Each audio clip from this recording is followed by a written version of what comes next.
Hello students, हमारी ये dictation है 80 शब्द प्रति मिनट अपर निजी सचिव एग्ज़ाम के लिए। अगर आपको अच्छी लग रही है हमारी वीडियो तो लाइक करिए, चैनल को शेयर करिए, सब्सक्राइब करिए।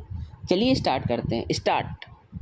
उपसभा अध्यक्ष महोदय, मैं समाजवादी बजट पर इस दृष्टि से विचार करता हूँ कि यह बजट उस सरकार द्वारा यहाँ प्रस्तुत किया गया है जो सरकार गरीबी हटाने के लिए और एक स्थायी सरकार की मांग करके जनता का वोट प्राप्त करके यहाँ पर बैठी हुई है।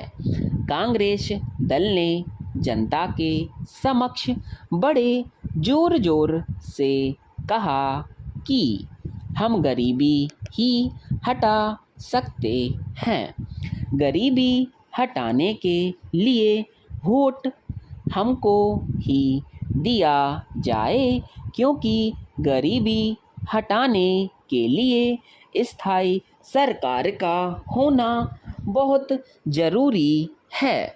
चाहे जिस प्रकार से वोट प्राप्त किए हों, लेकिन आज केंद्र और राज्यों में हर जगह स्थायी सरकार है और स्थायी सरकार ने जो बजट समाजवादी बजट देश के सामने प्रस्तुत किया है, उसका मोटे तौर पर नक्शा यह है कि उसमें गरीबी हटाओ की तस्वीर नज़र आती है।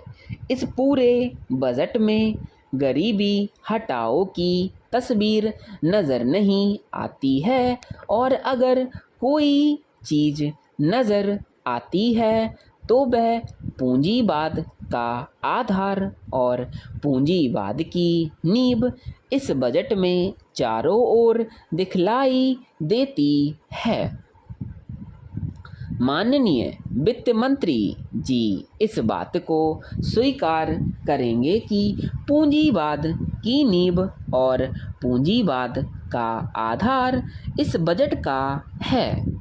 इस बजट में डायरेक्ट टैक्स और इनडायरेक्ट टैक्स का अनुपात 1 और 10 का है, और इनडायरेक्ट टैक्सों का नतीजा यह हुआ है कि चीज़ों के दाम बेतहाशा बढ़े हैं और उनसे साधारण व्यक्ति बहुत प्रभावित हुआ है। साधारण उपभोक्ता प्रभावित हुआ है।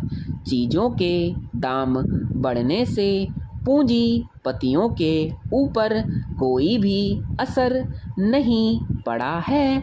उनके खर्च पर, उनके रहन सहन पर, उनके बच्चों की पढ़ाई पर, उनके परिवार के स्वास्थ्य पर, दवा दारू पर किसी तरह का कोई प्रभाव नहीं पड़ा है। इस प्रभाव तो केवल गरीबों के ऊपर, आम जनता के ऊपर, आम उपभोक्ता के ऊपर और आम कंज्यूमर्स के ऊपर पड़ा है।